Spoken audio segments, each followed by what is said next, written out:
On today's program, we're going to talk to not one, but two former members of the Israelite Church of God in Jesus Christ. That's the ICGJC, Hebrew Israelite School.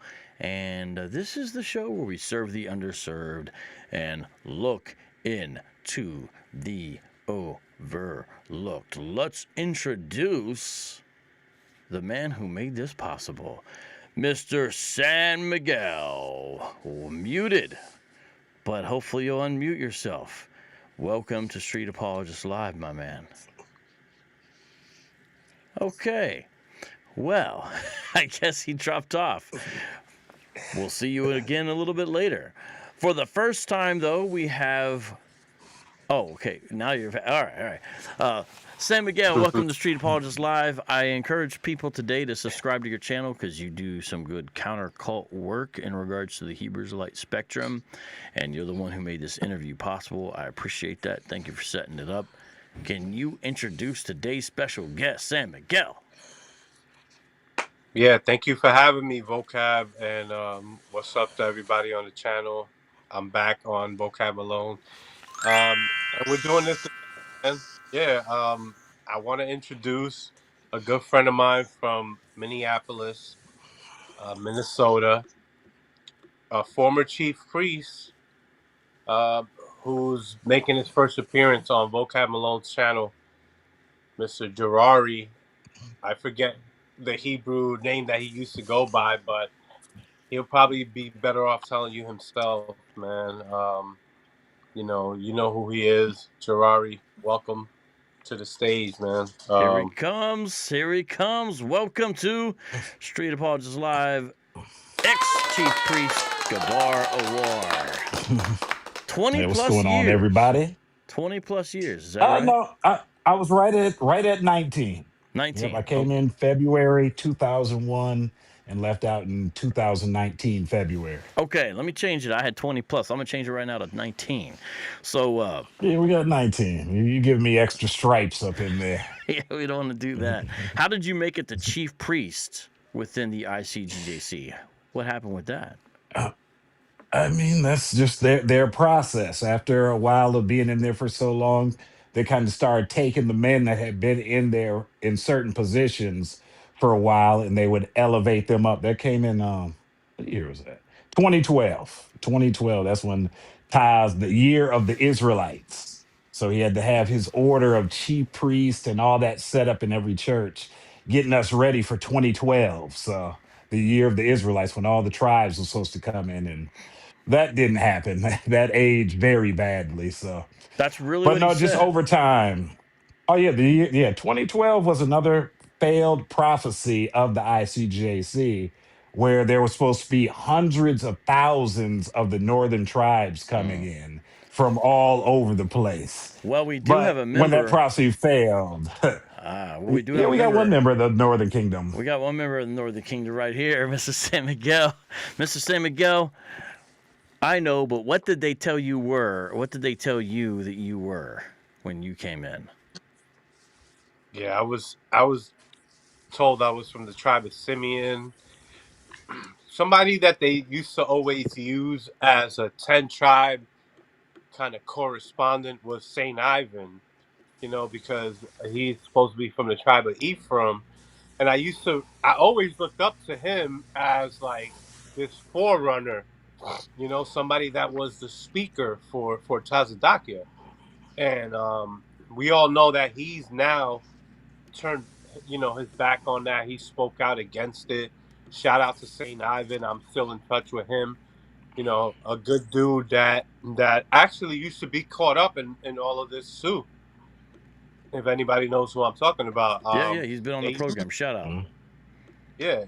So they use the tribe of Ephraim as if they're above the tribe of Simeon, but if we want to talk about baseball, it might be a different situation and stuff. And you got your Mets hat on too, I see. Chief Priest Gabar, what was your tribe? Oh, I was the top tribe, Judah. Okay. We didn't do the all Judah and all the horns and lions roaring like when someone found out they was Judah, like certain other organizations. But yeah, Judah was the top tribe up in there. And You YouTube, know, they would. go ahead. I was gonna say they would act like Judah was like it was all the tribes together, but they used to put emphasis on Judah like it's elevated amongst the other tribes, which used to cause a little static too. Ah. Right. Well, we got a couple comments. William says, "Can't wait to see this interview. I enjoyed last night with the prices." That's good, William. So, you know how one of the things the prices do is they go talk to the camps. These two gentlemen you see on your screen used to be out street teaching in the ICGJC. They didn't call that unit work, or did they? When you're street teaching, is that called unit work, or is that only where that? Yeah, when you're street teaching, that's unit work, and when you're passing out flyers, it's a flyer mission. Is that right?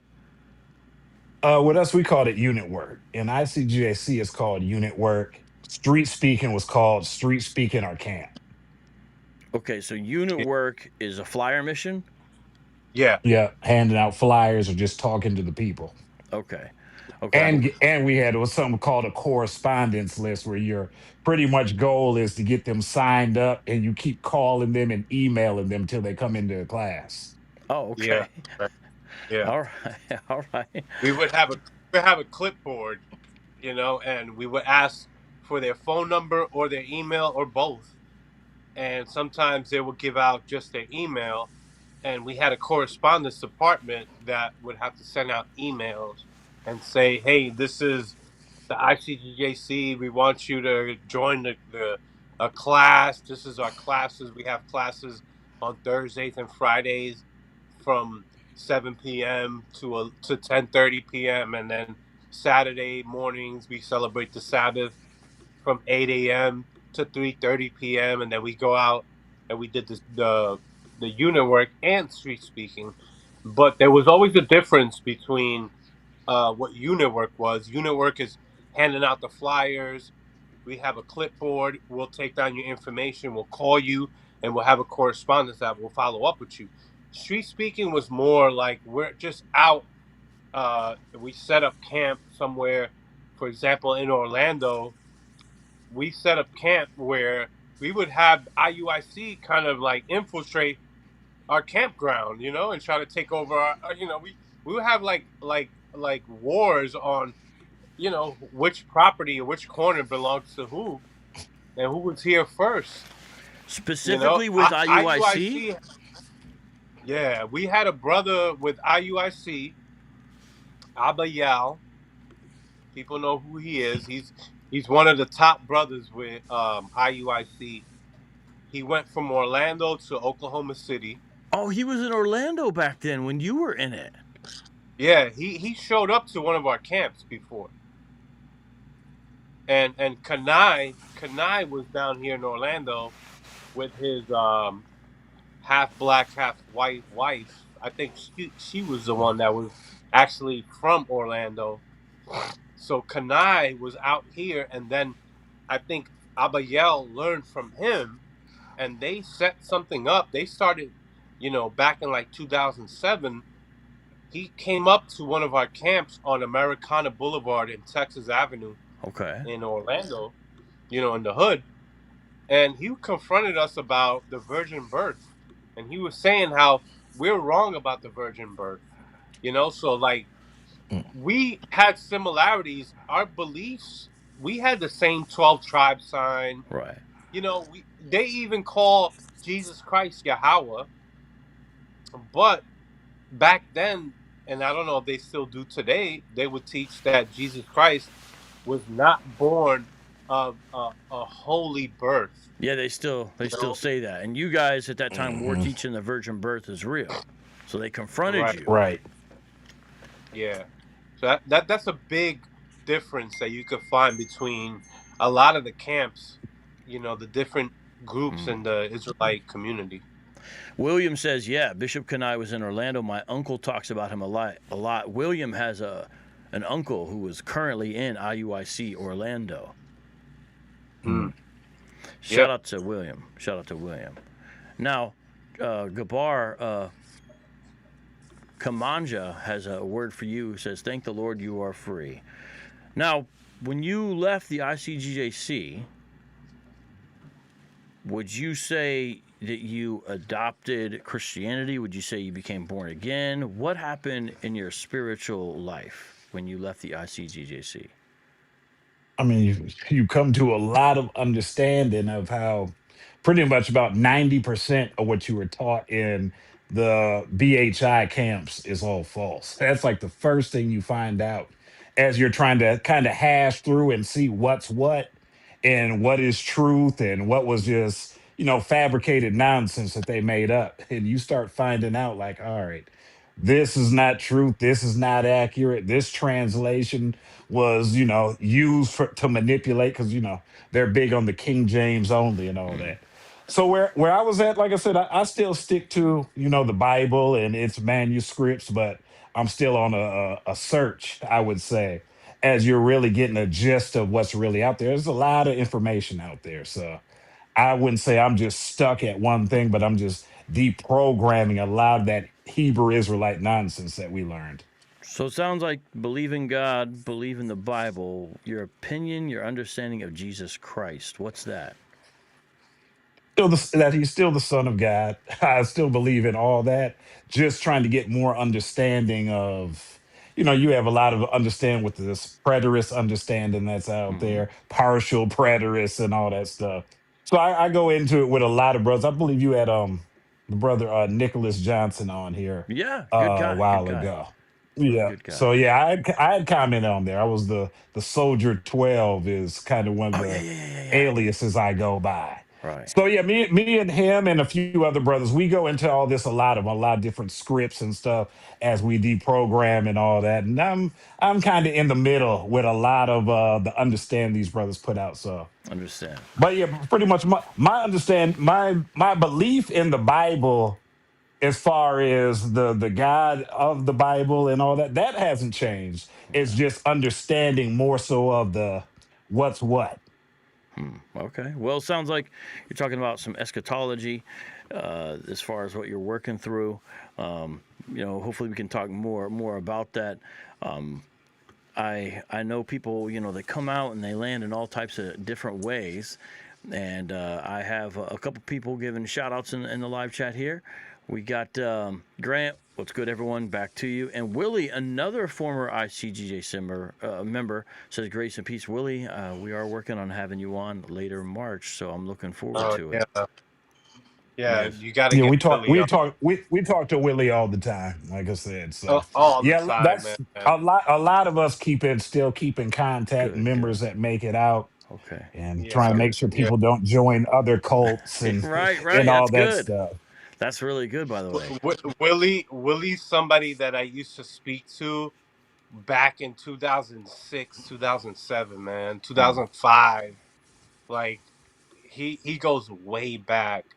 He's a really good guy that's he's been the only member of ICGJC in Louisiana for years, man. Hmm. Like Really? yeah, like there's really not a lot of people that you could even mention Hmm. abroad besides Willie. Like he's one of the few people that you think about when you think Mhm. about members abroad outside of the actual organization, the physical churches. You think about Willie. There was a brother named Marvin in Canada. There wasn't really that many people, Hmm. abroad. The ICGJC. I think we really have to speak about the fall, like how bad they've come down Yeah. since then Yeah. because now you don't really even really hear about them like that. Yeah, absolutely. We'll definitely get into that. I know Faithful to God, shout out to Mike, did a great interview with you, Gabar, and he talked about that exact thing. That was good. And Willie mentions, he says, there is literally only one person left in Louisiana after I left. And if you're just tuning in watching this, you're like, what's going on? This may not seem significant to you to understand that there's one person in a place like Louisiana, that we have this many ex-members of the ICGJC. But if you were around in 2009 and you were following this stuff and you were keeping track of it, and I just give that as like a high watermark year for the organization, you would have thought this group was going to take over the Hebrew Israelite spectrum. You would have thought they were going to become one of the fastest growing religions in the cities in America. You would have thought that they would never be considered insignificant within Hebrew Israelism or the One West variety, you would have thought all those things. You would have been like, wow, look at this. They got boys to men. Hmm. They got athletes. They got this money. They got this Right. record label. He's doing interviews. Look at all this. They're doing a tour. They got the cars. What is going on here? That's what you would have thought, and you would have been wrong, because now what's happening? Shout out to King Drake. Hey, Drake, I heard you guys are up to some stuff. So I won't say what it is, but be safe. And then my brother Hector says, and thank you for the super chat, Hector. Thanks, Vocab, for the work you do. Your work has helped me as I was on the path from being a Hebrew Israelite to being in Christ alone for salvation. Praise God. And that's exactly why we do what we do. Seriously. And thank you for the support. And if you'd like to support this kind of work, PayPal's on the screen, Patreon, and of course, Cash App as well. It's just simply StreetApologist. That's good to hear. That's really good to hear. Now, you, San Miguel, you came out. Would you describe yourself as an agnostic these days? Yeah, I wouldn't come out and say I don't believe there is a God. You know, I always respond to the actual claim that there is a God, because the God that the Hebrew Israelites believe in is a different God than the Christians believe in. So, you know, when the Hebrew Israelites come out and say there is a God and this is his attributes, now, you know, I have to push back on some of that. But when I hear Christians speak about there's a God and this is his attributes, and you're basing it on the scriptures, it makes more sense to me nowadays. Yeah, but there was a time when I thought God was very vengeful and hateful, and you know, like I don't come out, and I don't think that there's any good uh that will come out of me trying to make a channel about how God doesn't exist, Right. because that's not my position. My position is a response to people claiming that there is a God and that the God is this way and God is this.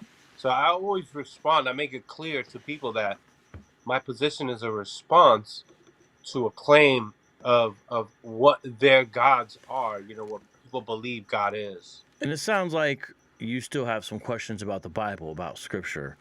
And so I understand you're on a journey too. And I'm just glad that we can be friends. You know, I shared today on my social media that you and I recently met in Orlando, Florida, got to sit down and actually talk face to face. That was a really good thing. And you guys, Yeah. Miguel's a really good guy. I mean, he's about as balanced as you could be for being in a cultic group for how many years was it now? 7 years 7 years. physically, 10 years mentally altogether. Yeah. I mean, you know, so it's good to see where you're at, and hope it continues to progress. But thank you again, Hector, for the super chat. Looks like our brother is back with us, Jarari. So Jarari, you were in there, and you actually shared with me some paperwork, some of which I won't show today, a couple of things which I will show, and some videos from some DVDs. You mind if we take a look at some of those? Oh, definitely. Let's look at them. All right. So Pull them up. first, we're going to start with some of the documents. This will be somewhat random in a sense, but this is stuff that not everyone has access to, but you do. And I want to real quick give a shout out to brother Haram Dewan says, I love San Miguel. So there we go, brother. And then also Ray Vaughn. Ray Vaughn, is that you from way back in the day? If it is, you got to hit me up and send me your new number, because it's been a long time. If that's the Ray Vaughn. But either way, shout out to you, and thanks for the shout out. Okay, so let's take a look at some of this. Let me get this first thing up here. All right, we got all three of us on the screen. You know, some of this paperwork, it's not all scandalous. You know, it's different things for different times. Here we have some kind of event request you sent me, and I'm trying. it looks like Let it's me just look on my TV screen. yeah. Sorry, it's too much for you. Well, it says event type, and it says Bon Matzawathet. I'm saying it wrong, but I know it's basically, and then you have Bana Matzawath, and then you have a wedding. Bun. Yeah, you got Bun Matazawath and the Banath Matazawath. Those are supposed to be the bar and bar mitzvahs. Yeah, so it's like the That's equivalent. the Arya Lashuan Quadash Right. Yes. pronunciation. So the equivalent of what in mainstream Judaism they do at the age of 12, but this is for the Hebrew Israelite spectrum of the One West variety, right? Right. And would you be the person who would clear these for the building use there in Minneapolis? You pretty much send up this form to New York City. These are the requests. So you will fill all this stuff out and send it up to them for it to be cleared. Of course, one of the holy apostles would have to sign off for one of these. Who were the holy apostles at the time you were in there? You had Shar, Arya, and of course Tazadakia. Shar is very important within the history of this movement, but a lot of people don't even know who he is now. Did you ever talk to him? Did you ever talk to Shar? Yeah, I used to give my weekly report to Shar. He was the apostle that was over the Minneapolis area for a while. Well, pretty much the whole time I was there. He was the main one of the main apostles dealing with Minneapolis, like who we'd have to give reports to and give the status of the church. So I used to do a weekly call with Shar all the time. Oh, So okay. that was nothing new. Like I said, I had his direct line of number and all that stuff. Here's one thing I like about this. It says, has this DJ played at other events in the nation? Yes, no. If the DJ is in the world, he must be instructed on what type of music not to play and what not to say over the mic to the guest. Example, shake your butt, get up and dance, bring me some food. Now, I mean, I actually agree with these. I don't really know if I understand the bring me some food reference, but the rest of these, hey, yeah, well, get up and dance. I don't know. They don't dance? I don't know. I mean, at the bar, pretty much the bar mitzvahs and all that stuff, pretty much it was just like a big birthday party anyway. So if they had a DJ, I mean, yeah, people danced and all that type stuff. It But wasn't gonna be no Cardi B or Nicki Minaj or nothing like that playing up in there. gotcha. But Well, you guys didn't celebrate birthdays though, right? We did. oh no, Yeah, we You did. in the did. ICJC, yeah, they did. That's a Yeah, IUIC, another that's camp thing. I don't know where that came from, Oh, but really? we definitely celebrated our birthday. Yeah. Tyler made a big deal about his birthdays. That was like Oh almost yeah. I wouldn't say a national event, but it definitely was a New York City What? event that his Okay. birthday was going to get celebrated. There was a time when we had to record a whole video with all the members of Orlando wishing him happy birthday. We were like commanded to do that. You Yeah, that will. never happened. You That never happened in will. Minneapolis, but You will No, celebrate yo, my bro, birthday. we were commanded to do a video, and we all had to get together and say happy birthday, comforter, and we recorded like I don't know where this went.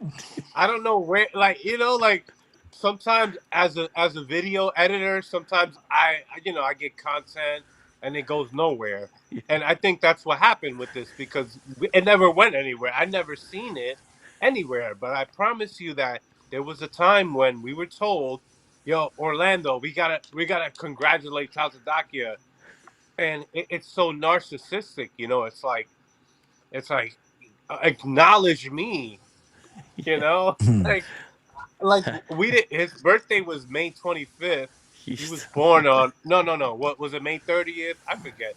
May something you're of slipping. 1975. You're slipping. You don't know the comforter's birthday. You would. That's such a wild thing that you would say, "Happy birthday, comforter." Yeah, Gerard, did yeah, you have to man. do? Did you have to do stuff like that too? no, we never got no order to send him happy birthday shout outs and stuff like that. Okay. That's an Orlando thing, probably under Yashar or something. He probably made that up and had them doing that Yeah, down in Orlando. Oh man. Because you had man. certain people, you had certain chief priests and all that over different areas where they took the brown Initiative. nosing a little bit. Yeah, they took that Okay. to the next Okay. level. Is that what it Right. was? Okay. All right, so Yeah. next up we got a holy. Wait, no, that's I already shared that one. We got this a couple other things. It seems like you have access to a lot of internal documents there because you sent me like a treasure trove of stuff, Gerari, from your days in the organization, right? Yeah, I Yeah. was over the Minneapolis administration, so that's like all their different correspondence, all their different paperworks, the council forms, all that type of stuff. So they had a lot of busy work paperwork that they used to put out there to make the organization seem like it was doing a lot more than what it was. Right. Yeah, I understand. I've heard. I think you mentioned that in the Faithful to God. Here's one. This is not busy paperwork. This is a flyer. This is for Purim. It's got the gallows in the Mm, background. I suppose that's Queen Esther. Esther 9, mhm. 26, 27. Service begins at 6 p.m. at the Israelite Church of God in Jesus Christ, February 20, Tuesday, sundown. So actually, this would be coming up, if we were going to do it. A 2-day holiday, no Right. closing service. Remember, this is a Sabbath. No intimacy. Tell me more about that if you can, without going into great detail. Intimacy is considered work in there. That's what they say. That's work. Or, and then they also went into that's doing your own pleasure on the Sabbath. So, in there, the only thing that you're supposed to do on the Sabbath is focus on God. So, no intimacy, no working. And like I said, we know what intimacy can entail of. It can go a wide range. It's not saying that you can't give your wife a peck on the cheek or something like that, Right. but extracurriculum intimacy. Hmm. Do you think people follow this?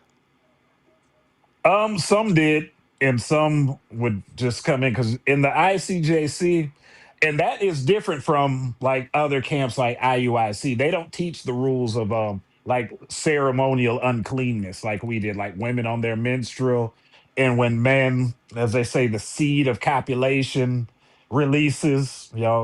I hope y'all can put that together and all that Yeah. because Okay. I don't want to just put anything out on your show, bro. I understand. So when the seed of copulation is released, that makes you unclean from sundown to sundown. So if you were to do something with your wife and that seed came out like on a Friday morning, you would be unclean until sundown the next day. Okay. Yeah, I don't know if the other camps do that. I know the IUIC has flyers that say "Stop at the red light," and I understand what that means. But I don't Right. know. I don't know about some of these other rules. Who has them and who doesn't? You guys might have been the only ones. I don't know. Yeah, because some of the other camps understood those were temple laws that pertain to the temple. Like you Right. couldn't come into the temple when you were unclean, and they were Right. saying that was for the temple that was in Jerusalem, which actually was true. And these Right. little churches and storefronts y'all got, those are not like hallowed temples to the Lord. So even some of the other camps understood that as we was being manipulated. Right. San Miguel, seems like you wanted to add something to that part of the discussion. I don't know. It's just I remember a Mob Deep song that says, you know, just we don't run red lights. Of course, he's got to quote the Queens hip hop group. Hey, nothing wrong with quoting Mob Deep, though. No, nothing wrong with that. So, was Purim was it that big of a deal in the ICGJC? Would you say? It was another Yeah. money grab. It was another day Wait, you can wait, charge $60. wait. Why would you have to pay for Purim? Every high holy day except for the Day of Atonement, you got charged a $60 fee in the ICJC per adult. So Man, it was a money grab. With the exception of Hanukkah. Hanukkah was $100 oh my because it's goodness. 8 days of celebration.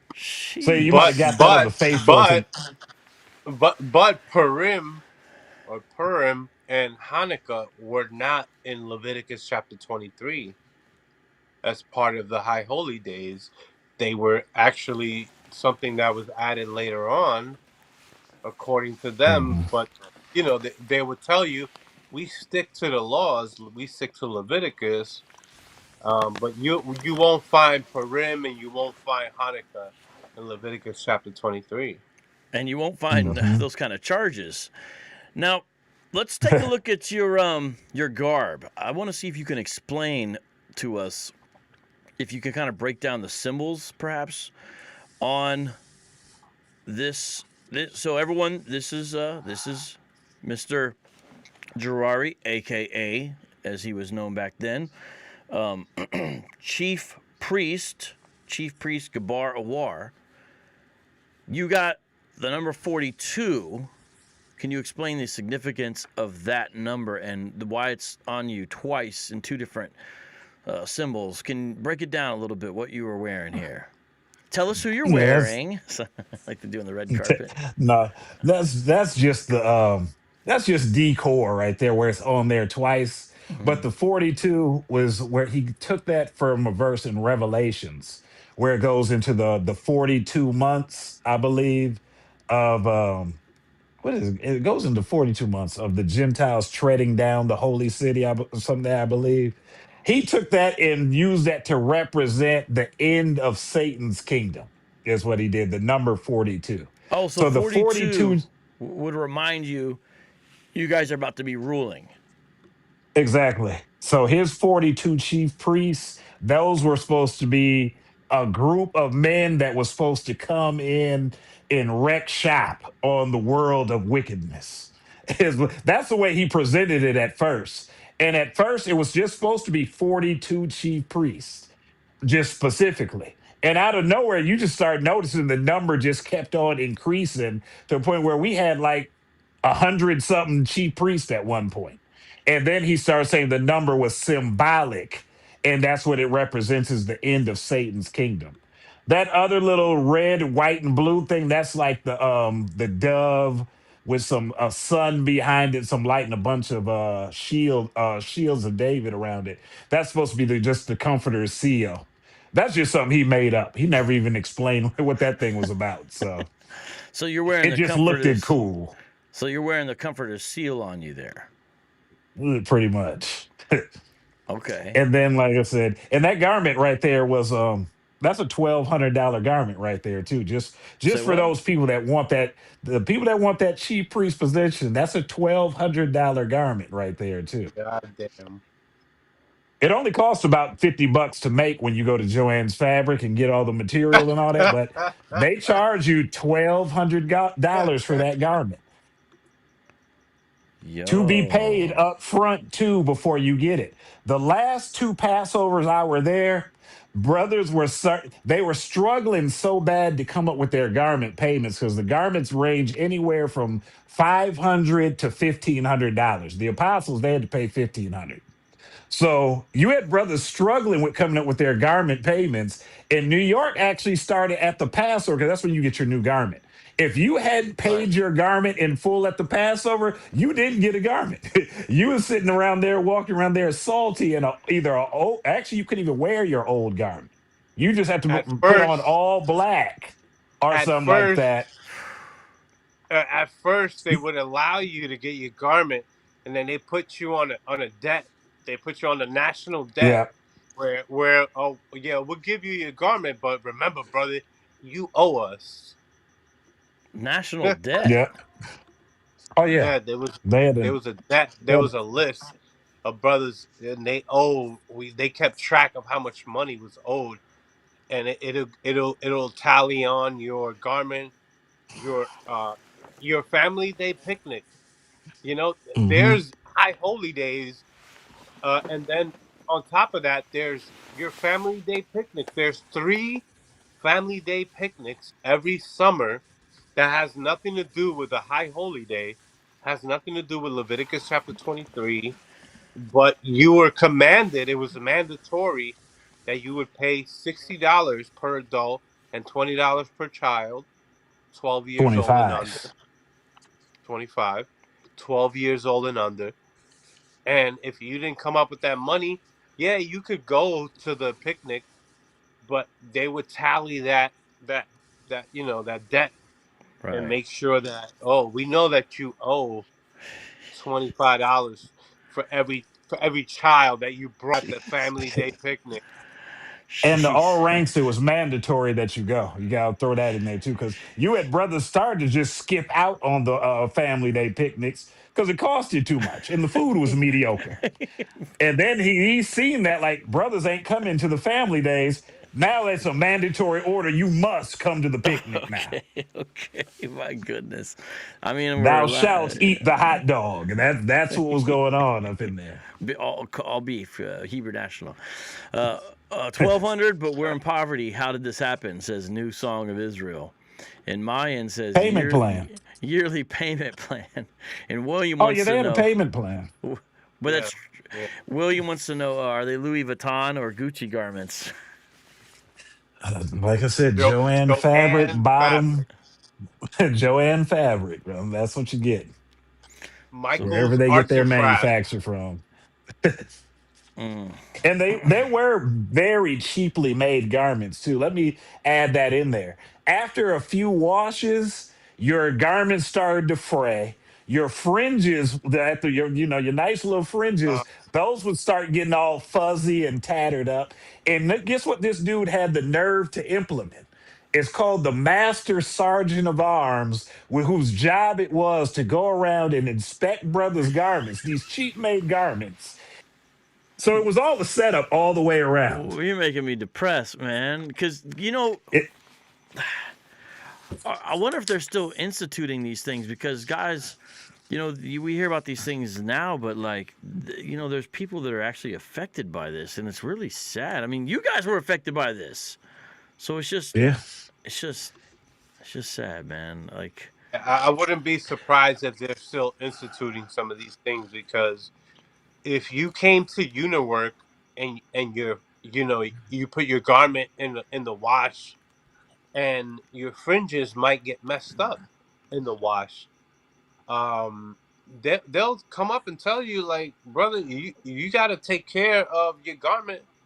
Go order a new garment, another $320 for a brand new garment, because you put your garment. You might as well take your whole garment to the what do you call it? The don't put your garment in the washer and dryer, oh, the because dry cleaner, Oh, you're the saying, dry yeah, cleaners. yeah, because take it that to the way dry that's cleaner. cheaper long term because you won't be paying. Yeah, That didn't Willie, even work on them cheap right? garments. Willie That didn't says even work. his garment was 700, and he was an officer of 100. Yeah, they raised the price on him. That's why.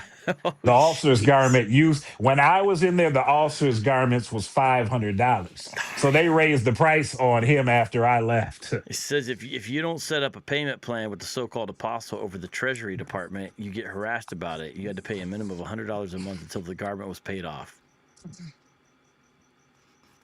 Yep, that sounds about right. You'd be handed over to ICGJC collections. yeah. The collections department will Treasury, call Treasury is all the same. So, you. Yeah, so, you might so get called at 3 in the morning. 3 in the morning. Yeah, Hello, am I speaking with yeah. Mr. Miguel? Yeah, you don't have it? Well, I'll tell you what. We recommend you go to sell your plasma. You can sell your plasma so you can take care of this problem. That's what you can. And believe it or not, that was a popular thing that men in there did a lot, was sell plasma to make these That's payments. crazy. That's Yeah, why that's that's why I actually said that, because I Like you see Americans doing that now because the economy is kind of going through its ups and downs, but yeah. ICGAC was doing that about 10, 15 years ago. they were ahead of the curve, man. They Trendsetters. was ahead of the curve. Mm-hmm. Oh man, oh my goodness. Well, we got some more documents we want to show here, and let's take a look here. And we got some pretty interesting ones. Let me see here. These council ones, I don't. Yeah, I don't want to show the council ones because some of them got like personal information on those, but they are kind of just sad, basically. I So.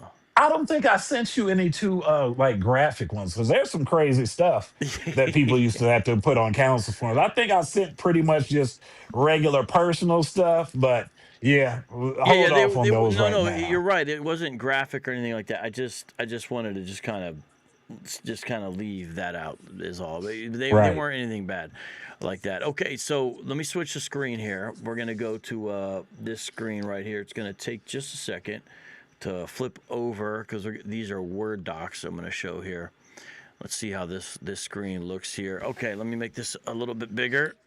Let's see how it turns out here. Okay. So this is actually, this is an attendance sheet, right? This is the attendance rank, right? Isn't that what this is right here Yeah. that we're looking Yeah, at? that's for the monthly major conference. What monthly major conference? What's that? When you say that, what do you mean by Actually, that? hold on. I'm gonna try to make it bigger here Hold in a on. second. Sorry about that. You I'm said sorry. The quarterly major conference. And okay. that one, that's a more important one right there, because that's the high holy rank review. What's So what's a high what's a that's the high holy highest rank major review? conference of the year. Okay, what's a high holy The- rank review? all right, so I'll start with the major conference, then build it to the high holy rank review. The Okay. major conference was a quarterly meeting between whether you were in the country or international. So it, I don't know why I even said international. We didn't have no international churches. Wait, So is this the it was one where it'd just be some guys talking and you guys are basically just kind of sitting there listening? Is that yeah, only the ranks or heads over churches gave a report on the church. Everyone else just drove up to just listen to everybody. yeah, I They remember. literally have no participation almost whatsoever up in there, other than just coming and listening. That's tough. That's So tough. that's the core. Keep in mind, we're in there from about 9:30 in the morning until you might not get out of major conference until 12:30 at night. So you went in at 9 in the morning on a Sunday, and you didn't get out until 1 o'clock, 2 o'clock on that Monday morning, and still got to drive back all the way out of state to some churches. So Jeez. that's the quarterly one every 3 months. The high holy rank review was the end of the year major conference. And depending on what you've been doing, that's the one that all the ranks look forward to, because you might get raised up in rank. So if you're like an Ulcer 100, you might go to a major conference and Kazadaki just feels like dang handing out rank like candy. So he raised you up to a bishop out of nowhere. So you got to Not pay. knowing this brother's the most rebellious brother in the church, Is but that he's going to raise him up anyway because he liked the look on the brother's face is that that day. is that really what happened? You literally would have that. You would have men go from being in the Hebrew Academy to being 13 shield generals, dang, just at one major conference. And this dude has no understanding of even the curriculum that we teach, barely. Oh my goodness. Well, I But guess Kazadakia would feel inspired, and yep, the spirit will just catch up to this brother, and that's what he would do. well, wasn't he the spirit himself? Yep. So I guess he was dishing out a piece of that spirit to the brother, hoping Okay. that he'll Okay. rise to the occasion. Okay. My goodness. This is tough to hear. All right, so here this is from 2017. Yeah, the major conference holy rank review here, the December 3rd, and it's who's present, who's not, and this is their rank. CP is chief priest.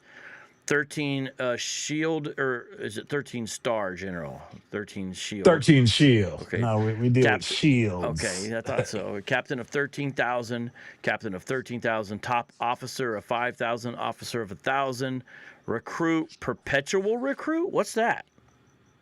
Oh, that's a setup rank. What do you? When you get in trouble with Tazadakia, he would bust you down. Everyone knows busted means demoted. He would demote Yeah. you to a perpetual recruit, meaning you got to be in the academy until he feels like telling you That that you now that's can like rise a back up death in rank. sentence, man.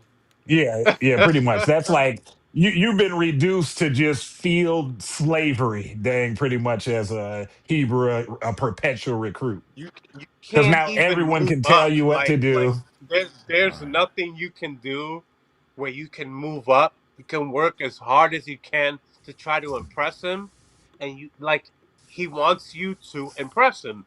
Remember these are narcissistic sociopaths. You can never do enough for these people, man. And this is what this rank is. This is exactly what that Mm-hmm. is. It's Yep. crazy. Perpetual recruit. Like you've had men that's been perpetual recruits for over a decade. like just in there serving every year, in and out Wow. in the little white garment. And it's so Wow. embarrassing where it even will be on your garment. For, like where you see I had the 42 and all Yeah, that, yeah. you'll have a little star, and inside it'll say Perpet Recruit up under it, like dang. And so Oh so man, everyone can see like what did he do? Is kind of what it that's like the is. Scarlet Letter in Nathaniel Hawthorne's novel. Yeah. Mayan says you get So that's raised up in crazy. rank. That means you got to pay more money for your garment. Yeah. Money grab. So it's almost like advantageous for him to promote people. Right. Yeah, but it all depends Right. because you can Right. be Yeah. in a church where you're just dealing with a bunch of dingbat brothers, is the term I use, and you're gonna want to be over certain brothers because that way you don't have to deal with certain levels of oppression. Like them brothers like to act like it's all good and there's just this clamor, a brotherhood up in there. And it's a bunch of rank chasing, dang, trying to get close to the next ranking position so you can have some clout. All that stuff is going in there. Like it's a real mess in there. And the people that's a part of these organizations, they know it. They kind of know the different competition and all that that's up in these places. Willie says that you were right earlier about brothers selling plasma because when I was in Oklahoma City, brothers were doing that right before we'd head out to Passover. So I guess they had to do it to have the money right for the thing. That's tough. So looking at this, we see this guy's got legal issues, so he has a probation restriction. Actually, there's two of them, and this guy's on suspension until January 1st, 2018. I'm trying to see which one that. Oh yeah, yeah, that was yeah. I won't go into the brother's business, Yeah, no, but yeah, he you did don't gotta do somewhere. that. You I don't know gotta. I who the could put brother is. some of these No, brothers I wouldn't mind putting on blast, but okay, I'm not okay. going to do that to No, them. no, we'll try to be. We'll not. We won't. We won't. No, we won't. If they want to come Mhm. on and maybe they have it in a place where they want to say what happened, then that'd be okay. If you want to hit me up, if this was you, you can hit me up. But yeah. Now, you got the main headquarters there, 1941 Madison. I've actually been there, and when I was there, the security guy told me, "Why are you trying to start a riot?" You saw You're that? talking Yeah. about the dude that came up to you and was putting his hand in front of Yep. you. Mm-hmm. He was also in front of the courthouse in New Jersey, Mm. putting his hand in front of these brothers. What's his name, Gerari? What's his name? He's like the head of Karatza security. Gabarba. Yeah. Yeah, that's now from rumor has it that he's been risen up to a holy apostle now. Karatza Right, Gabarba. right. Oh my God! So he's supposed to be one of the two witnesses, vocab. Remember you were asking them on your channel.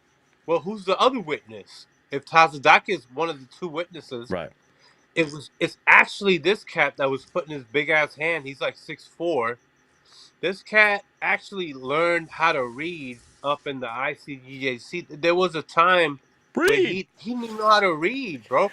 He learned how to read using the King James version of the Bible. Hey, but they were like this. They were like, read. He was like, everyone knows I can't read. But I'm glad they Mm. taught him. Hey, that's the best thing ICGJC ever did, though. They taught a guy how to read. That's funny, though. So you're telling me Yeah. that the guy who tried to take my camera and put his hand in my Mm-hmm. face and stood right on top of me, that guy was one of the Right. two witnesses. Yep. At the moment, I don't think they were teaching that, but right now, Mm. like, there's a video of him saying out of his own mouth that they're gonna go through the Atlantic Ocean, just like the Israelites went through the Red Sea. That's what the ICGJC is gonna do. And yeah, this guy is pretty much like standing on a New York City public sidewalk, telling you that you can't record in public, like a First Amendment auditor, and like it's just a crazy situation. Yeah, Like he's you're in on a New York City sidewalk, recording, doing what you're supposed to do, and he's telling you you can't record me because of who we are. The privilege. that goes, the narcissism that goes with all Yeah, this. it's like this. It's Cross the insane. Atlantic Ocean, no problem. Vocab with the camera, problem. Right. All right, let's see. We got some other interesting documents here. Let me see here. This one. This is from the New Hebrew Academy. The New Hebrew Academy. By the way, Mayan Stevenson, I don't know if we talked before, but it sounds like you know something about this stuff. I'd love to interview if you're down for it. So the Oh New yeah, Hebrew Mine Academy. Stevenson. He always comments on my channel. Shout out to Mine Stevenson. So this looks like it's a test. It's a history major ranks test. Number 2, Yeah. explain the Yeah. following: first heaven, second heaven, third heaven. Before God created heaven and earth, he created fill in the blank. What was guaranteed in the first world? That blank. Number 4, that garden that was planted eastward in Eden later came to be known as blank. Eden means blank and is referring to blank. In the first world, how long were the people expected to live and what was supposed to happen after they reached that age? Second Ezra 7:13, for the entrance to the elder world were wide and sure and brought immortal fruit. What does it mean by entrances? Prove with scriptures. Explain in detail why Cain was wroth. Explain in detail why Cain killed Abel. Cain was the son of blank and became the son of blank. Genesis 4, give an explanation of the scripture. What scripture proves that when the body dies, the spirit leaves the body and goes back to God? What was the mark that God set upon Cain? Hold on, I actually want to know that one. What was the mark they say God put upon Cain? Leprosy, of course. Leprosy. Was he the first He white turned man? into a. He was the first white man. Okay, Yeah. gotcha. Thank you. Yeah. And What does? Esau today is the reincarnation of the sons of Cain. Yeah, I had a Hebrew Israelite once Right. tell me Right. that Right. Right. Cain was a proto-Edomite. That's what he told me. There you go. Yeah. Who are the sons of God in Genesis 6? Who are the sons of God in Genesis 6 according to the ICGJC? You guys remember?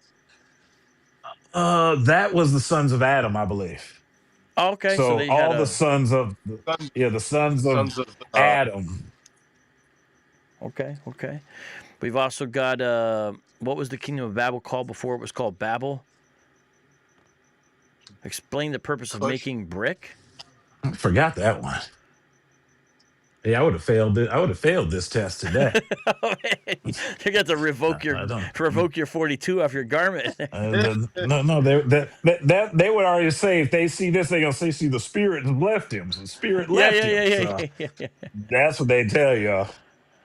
Okay, so Genesis 6:3. What does the scripture mean when it says his day shall be 120 years? Explain the purpose of building a tower whose top may reach unto heaven. Nimrod wanted the people to believe that he was the blank that will deliver the people from the true God of heaven and earth. Making brick and burning them thoroughly is an example of this kingdom using, my guess is it's probably technology. What does Babel mean? In Jeremiah 10:2, the heathens were dismayed at the sight of heaven because they believed that the sun was blank and the moon was blank. Nimrod's wife was known as the goddess of. Holiday known as blank stems from the name of Nimrod's wife, whose name was, this is probably Easter, and that's Ishtar. What does the sun represent? Sounds like some two Babylon stuff there. What does the moon represent?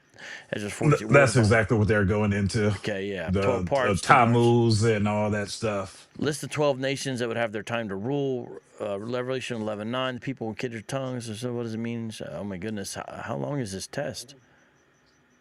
These are the newer ones because the older Hebrew Academy test didn't used to be this long. But like my last 2 years in there, that's why it's called the New Hebrew Academy.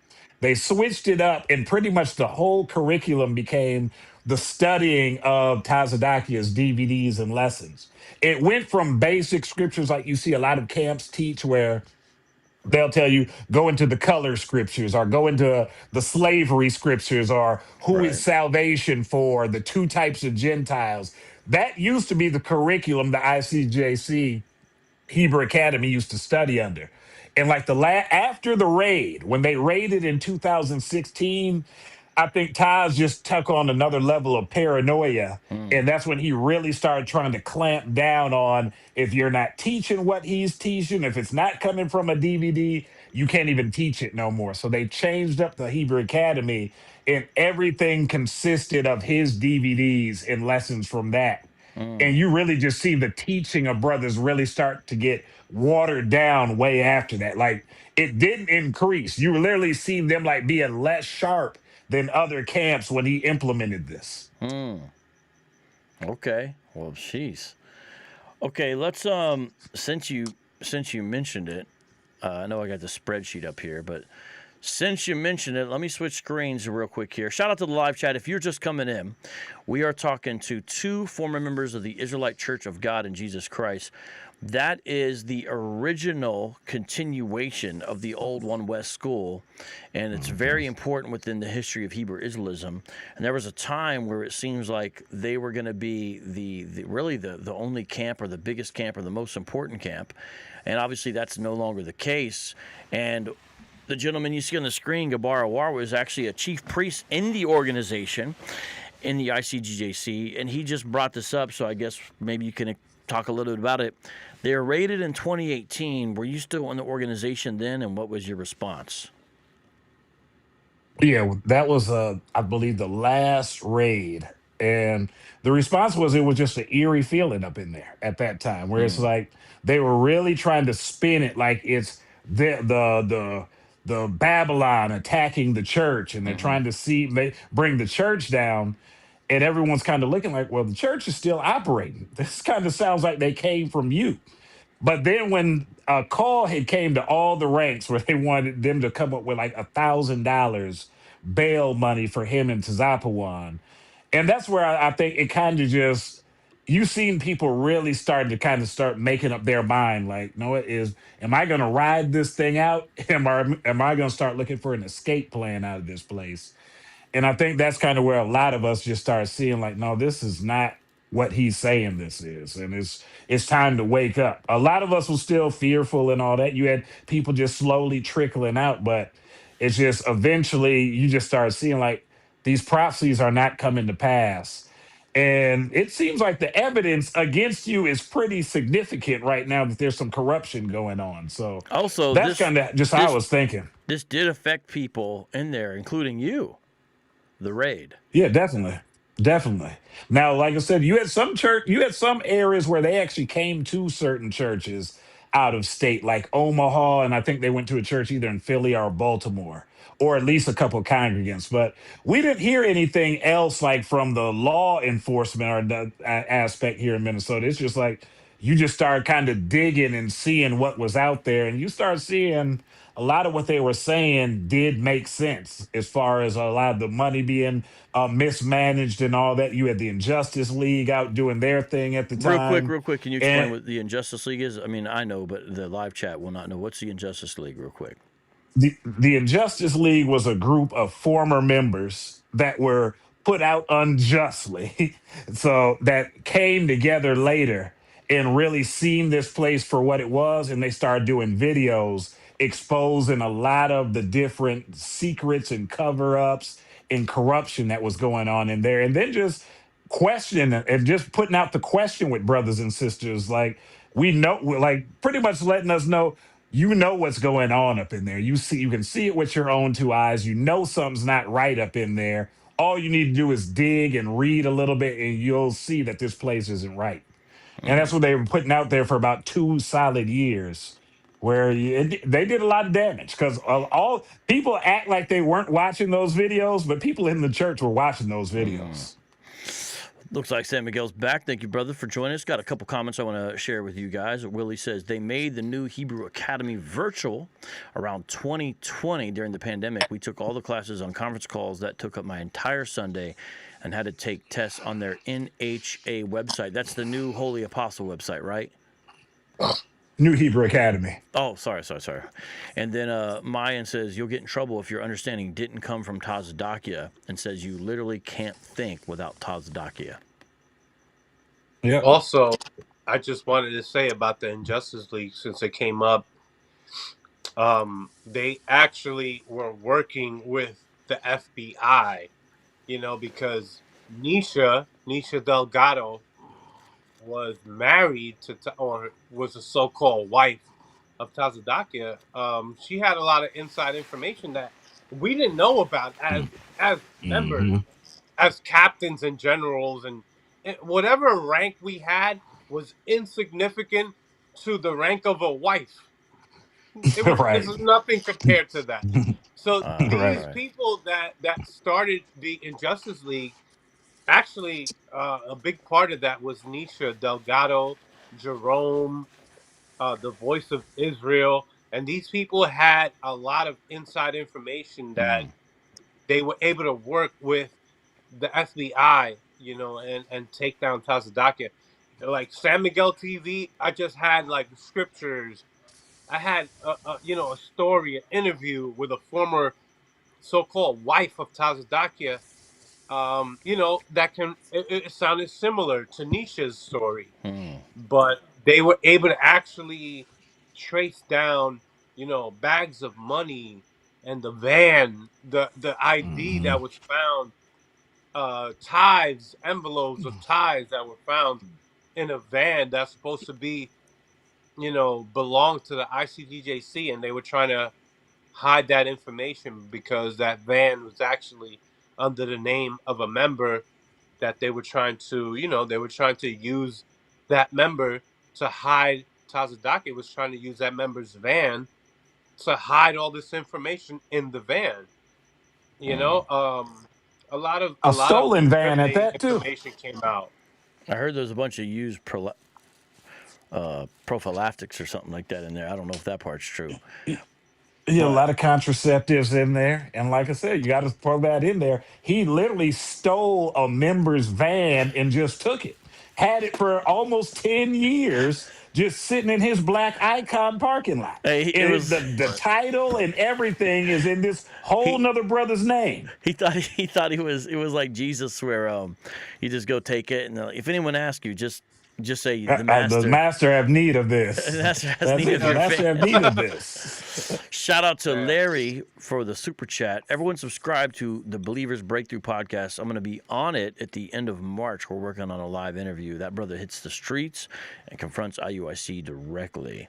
Shout out to that brother. Okay, so I have a couple more images we're going to look at here. We got a flyer here. So when you guys would do a flyer mission, I guess this is the kind of thing you would hand out. I'm going to show it real quick here on the screen here. Let me see if I got the right spot here. If this is it, oh, it's not showing up yet. Just a second here. Is that it? No, that's not it. That's your. Sorry, that's the wrong thing there. Okay. All right, hold on. Come on, show it. This is the Israelite Church of God in Jesus Christ. If I can get this flyer to show up, it's not showing up. But hold on, we'll get it here. And man, it's still not showing up. Huh? Well, hold on. Well, there we go. Finally. So you guys pass this out. It says, "Who do you love, God or your pastor?" And it says, "Join us for the discussion on who you love, God or your pastor."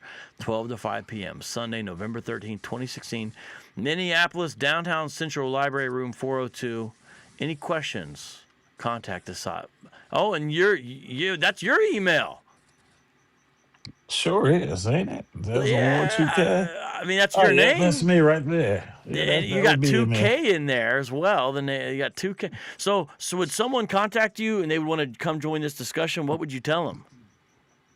Just give them the time. We just give them the time, and I would let them know about our other classes. Okay. If you could reel them into a class before the seminar, that's always was a plus. So, Okay. Sounds like you were an expert cult recruiter there, man. oh yeah, you have to say we develop methods for this stuff, and it just shows you how subtle we're being, because most of the time with most people, as you were trying to introduce them to this, you're not going to bring them up and say, "Yes, come to our church. We have the God sent comforter in our church and Right. he'll teach you everything." Like, you realize you had to bait people in with that. So you come with something like slavery, or you come with a scripture that you think they don't know, and Right. then use something like this flyer. Like, see, you're listening to your pastor. Your pastor doesn't have the understanding of God. Typical Israelite rhetoric. Yeah, there's a common cult tactic, especially if you're talking to a current member of a church, and the idea is to create immediately, as soon as you can, as much separation between the Christian and their church leadership as possible. You want to start off by creating some distance or separation. And the way you do it is exactly with what you just said. And that's why if you watch a lot of like IUIC videos, they're masters at this. They'll constantly say, "Your pastor won't teach you this. See, your pastor's never told you this. He's hiding it. Your church won't say this." And the Hmm. implication is, hey, they're deceiving you, but we are teaching you the truth. And so this is a common tactic. You Right. want to create that separation there. And so daughter brings up, great point. It's so good. They're no longer a part of these cults. Well done to them both. Yeah, I'm glad too. And you guys are like really just resources, fantastic sources of information. And Reno James caught your use of the word subtile. Can Yeah. can you guys explain how? So within the One West spectrum, I've noticed the Mhm. word, of course, is pronounced subtle, but it's a common mispronunciation within One Westism to say subtile. They'll say, "Look, the serpent, That's habit. yeah, the serpent was subtile," for Hmm. example. Yeah, the Yeah. more subtile Even than all the beasts of the field. Yeah, So that's yeah. bad e- BHI grammar right there. Excuse us. there's a song on Jizz's Liquid Swords album called Fourth Chamber featuring Killer Priest. Does he hits you with the subtile? Killer Priest actually says others act subtile, but they fragile above. They act wild and couldn't budge a crowd, All no right, matter how wild they get. you're about to Yo, bust. Killer Priest is they always said like he could have been a high ranking member of the ISUPK, but because he became so entangled with the Wu Tang movement that he was kind of pulled in that direction, Hmm. and he couldn't he didn't become what he could have become. And I think that's always been a good thing. I actually had a conversation with Killer Priest myself over the internet, and he's all over the place. He believes in some Hotep, Tuhiti, all Right. types of stuff. I don't even know what he believes in, to tell you the truth. But Hmm. yeah, this Hebrew Israelite thing will take people into many different directions. And Killer Priest, Hmm. prominent Wu Tang member, was Yeah. actually a ranking member of the ISUPK going back to 1993 before the split Yeah. with Masha, There's the stories House of about David. when he would show up to camp. Supposedly he was like under Tahar, and Tahar brags that he would just make him do random push-ups, like he Wow. held power over him. Salvation, Right. who is it really for? The Israelite Church of God and Jesus Christ. Got the cross with the two doves there. The following webinar will take place on Wednesday. So you guys would do webinars as well and have people try to come virtually, I see. Yeah, yeah. Those would always fall flat. The webinars didn't go Really? nowhere. But yeah, those was yeah. A lot of these seminars and all that. You had a couple where there would be a little crowd in attendance and all that. But those seminars really never really bore any real progress. But it kept you all busy though. More busy work. That You might go out and say you did the work of the Lord, preaching to the wind. preaching to the wind. Okay. That's a doctrine they would teach. Like when no one was listening, they say you preach to the wind, and that's actually fulfilling that scripture. I think that's in Ezekiel or something. I think that's in Ezekiel. Oh, so they actually would really Actually, lean on. I think that goes into the. It's right there in that 37 chapter. That dry bones verse, preaching to the wind, is that was their doctrine when no one's listening. So you just stay out there, still just talking to yourself, pretty much. Yeah. All right. We might come back to this. You guys got so much. I want to a couple more comments here. Isaiah 43 says, "I'm Mexican, but my family derives from Spain, and I had a buddy who tried to convince me I was from Aztec and Mayans." LOL. Mm. And Well, Evan, that's an interesting actual doctrine that sometimes it gets mixed in with this. Black people are the original indigenous people. You ever heard this? So sometimes they'll tell you that Mexicans are Israelites, right? They're from the tribe of Issachar and they're the indigenous Americans. But then somehow they'll mix in that, well, they were originally black, and black people are the original indigenous people, and they'll refer you to Olmec statues, yeah, statues of how Olmec, they right? look alike. Right, Mm-hmm. supposedly. Did you You see know, Ari Spears on Vlad TV actually brought up this kind of theory on his show? Yeah, there's some videos, and I saw Ari Spears saying, "Oh, look it up right now." And did you see that, Gerard? You No. see? Yeah, I saw that one. Yeah, with the Vlad TV, I follow all that stuff. So yeah, I Yeah. saw that. And I was like, Harry, you was on. He was on to something because he knew about the One West Hebrew Israelites. He actually had a skit where he was talking about us Really? back in the day on the VH1 special. I Yep, didn't it know was that. it. I got, Yeah. as a matter of fact, Yeah. it's Right. on my it's the DVD that Tazadaki did called Breakdowns. I got to pull it up sometime. It's Hmm. on there because he puts that VH1 special where the ICGAC was on there being interviewed by VH1 back in like 2002 or 3 or something like that. Man. Yeah, and Ari Spears had a little And, segment on there yeah. talking about us, Hmm. But called us the Pirates of the Caribbean. Tazadakia actually quotes Ari Spears, and he's like, "Oh yeah, yeah, look like the Pirates of the Caribbeans, right?" That's an Ari Spears quote on MTV talking about the Timothy Stansbury March, right? There was a young black man in Brooklyn named Timothy Stansbury who got shot by cops. Timothy Stansbury's aunt was a Hebrew Israelite woman. She was in the ICGJC. They got the ICGJC involved in that, and they ended up protesting in front of the precinct of where the cops were at that shot Timothy Stansbury, because Timothy Stansbury's aunt is, I think, the wife of that brother that was putting his hand up in your face. And it Vocab Yeah, Malone. comes full circle. It comes yeah, full circle, man. Man. That's a Karataza Gabarba or whatever, right? I yep, think I that's it. think I think his wife was Timothy Stansbury's aunt, It is. and Yep. they did a whole march for Timothy Stansbury, and they became a DVD. Yep. Yeah, but yeah, it became a whole DVD, and so it's like this whole BLM marching thing. Like the Hebrew Israelites been doing this, man. This is like this is like part of the movement, and it's been adopted. Al Sharpton's been doing that for years. Anytime somebody is a black person that got shot in New York City, Al Sharpton will be the first one to pop up. And Hebrew Israelites started doing this, but they used Timothy Stansbury as the prototype because his family was actually connected to the ICGJC.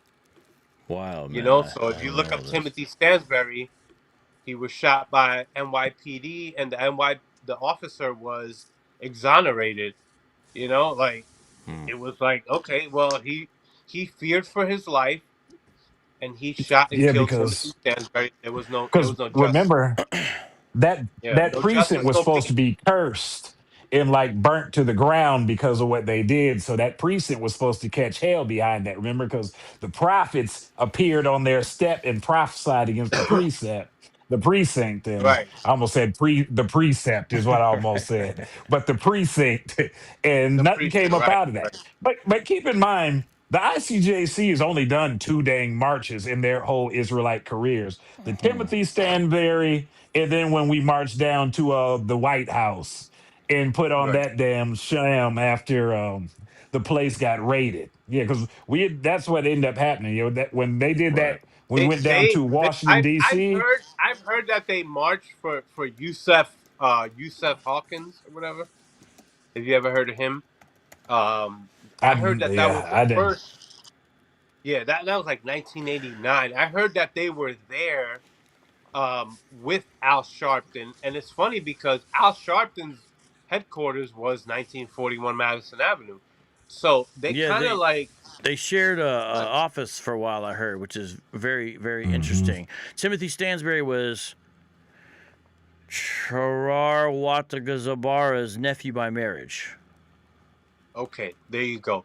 This is the reason why VH1 did an interview with the ICGJC, and Ari Spears was brought up Right. as a commentator on VH1 to talk about, what do you Wait. think about these black Jews? Hey, And wait. he said they look like the Pirates of the Caribbean. Okay.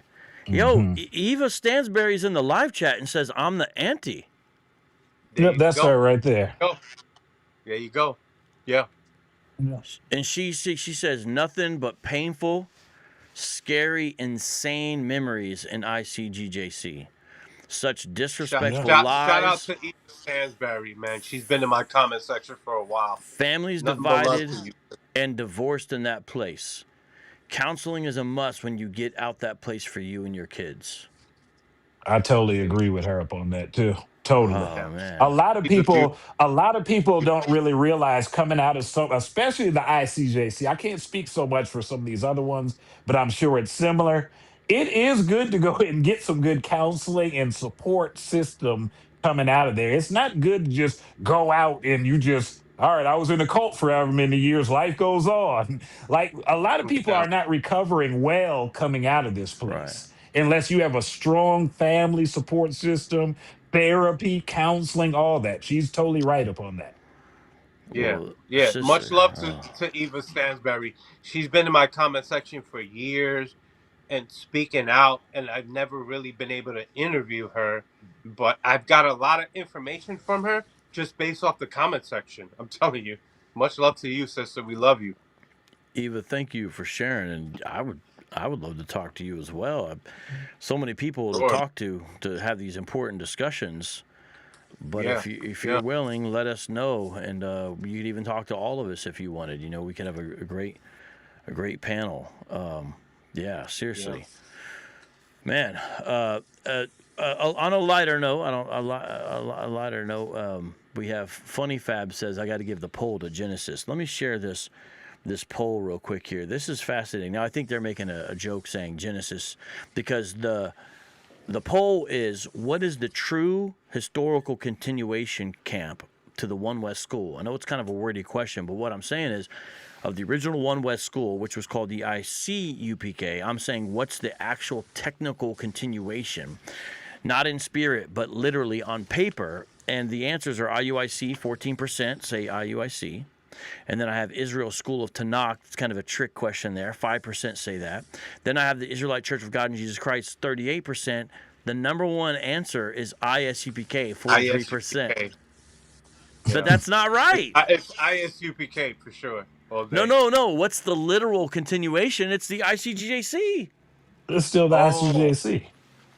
Oh, But okay. people forget Well, it was I at the ICGJC was the going backwards was the ICUPK. When I came in, it was still the ICUPK in 2001, early 2001. Yep. They changed right. it to ICGJC after 9/11 because they said they didn't want to be confused with Muslims because all the heat was on Muslims at that time. So they changed it to and Jesus Christ to make sure people knew that we were a Christian organization. But originally, they were originally ISUPK before they became Israeli Church of Universal Practical Knowledge. Yahanna kept the very first name that it was under when he first came in. Yeah, my bad. So let me make that distinction because I came in '04 when the ICUPK. I never knew anything about the ICUPK. When I came in, it was the ICGJC. There's somebody Yep. in the comment section that you mentioned, vocab named Haram. He came in also when it was the ICUPK. And there's people that know about this before it was the ICGJC, but there was a time when the ISUPK became the ICUPK and they were still in One West, and then the Hmm. ICUPK became the ICGJC and they were still in One West 125th Street. I actually physically went to One West 125th Street in 2004 and 2005 and 2006, and then the ISU the ICGJC at 1 West 125th Street became no more at 1 West 125th Street in 2006.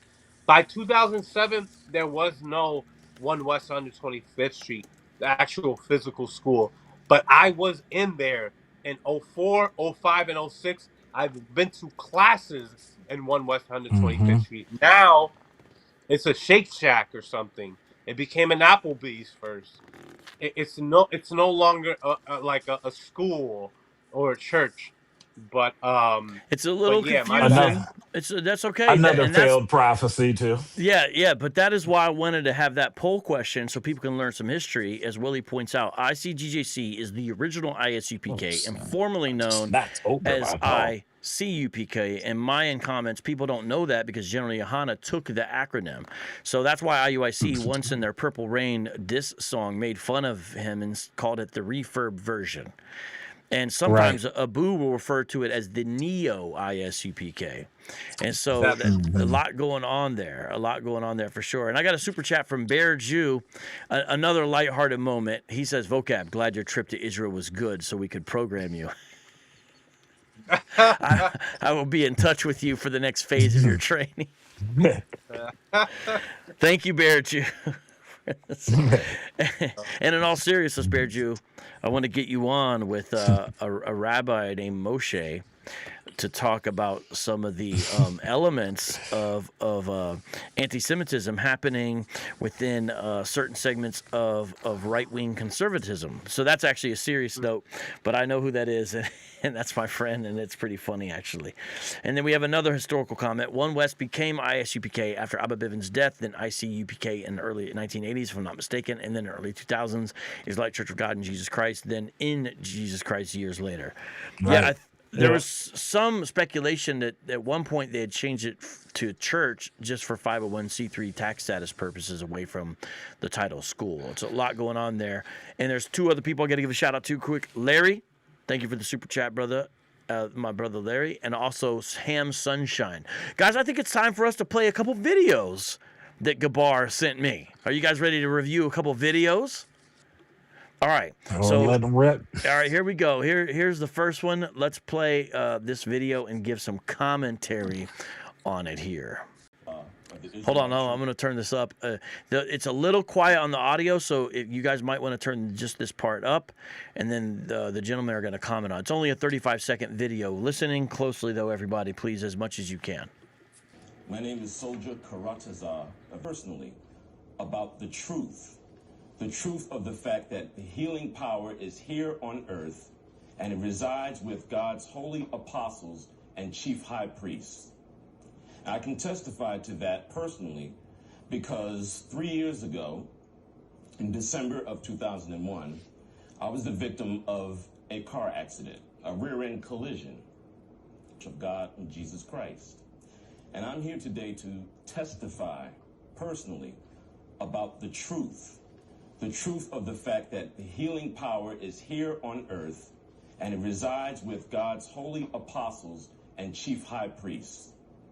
I can testify to that personally because 3 years ago, in December of 2001, I was the victim of a car accident, a rear-end collision. The result was some very painful conditions.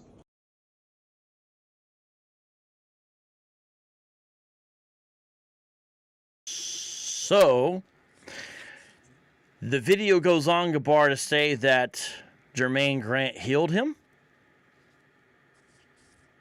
Yeah, that's what he tried to say. He tried to say hands was laid on him and he felt immediately the pain leave and all that. And brother, that's all we would see is that dude dang having constant ailments, and because he had fibromyalgia, which everyone knows is a very painful nerve condition. That dude was always out in and out of the hospital, dang having to be helped out of class and all that after these hands was laid on him. And Right. eventually his condition got worse. I'm not going to go into like his personal stuff, but he had some other ailments that end up hitting him where I'm not even sure, like, this brother might not even be here today, is the type of ailments that he had after the hands was laid up on him. Because he wasn't in too good of condition. My former, like, last 2 years from there, he wasn't able to make no events or nothing like that because he was so dang bedridden and all that. So you're saying essentially it was a false testimonial. Total Yeah. false testimony. Was it under compulsion, I wonder? Now, Gabar, we haven't really talked about this, but you were in a chair. Did they ever try to get you out of the chair? I had hands laid on me one time up in there. And after that, I just said, no, what? If this place is what they say it is, I'll let the Lord Jesus come and handle this when it's due in time. But I'm not going to keep on going up there to these men begging and can we be healed and all that. So, yeah, I got injured, came in 2001, but I ended up getting injured in 2002 and end up going through the transition in wheelchair. So a lot of my recovery and all that was while I was kind of being risen up in the ICGJC too, which kind of helped contribute to the delusion. You're a young 21-year-old man and get injured that badly, and you got some men telling you you're a year into this new religion cult, and you got these men telling you, well, brother, you're in the right place. The holy apostles are going to be able to heal you and all that. And this was a sign of the Lord and all that. So your mind can go into some different areas as Right. you're, just out of desperation trying to dang, all right, how did I end up in this situation? So that's another reason why I can see how I got caught up in there so long as well, too. Miguel, do you know any But stories or accounts similar? Because I haven't really heard some of these sort of healing testimonials type thing till now. Yeah. What's the name, Gerari? What's the name of that brother that's in Philly that we just heard from? that was a Karataza. Yeah, Karatazar used to do the Philadelphia radio show.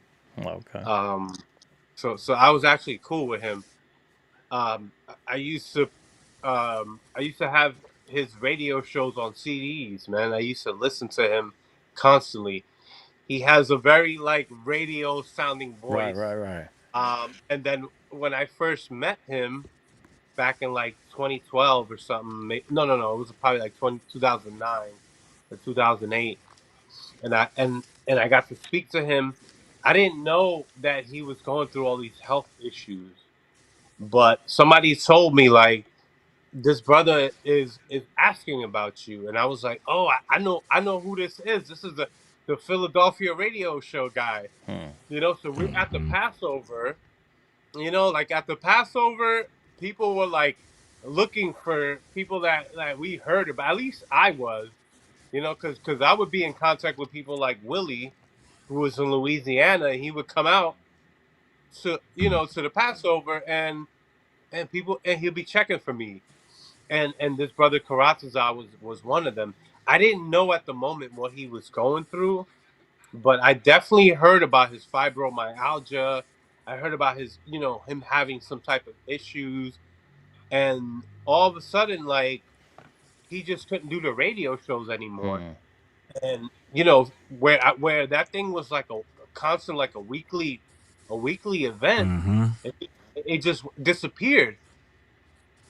And I was like, where is this brother at?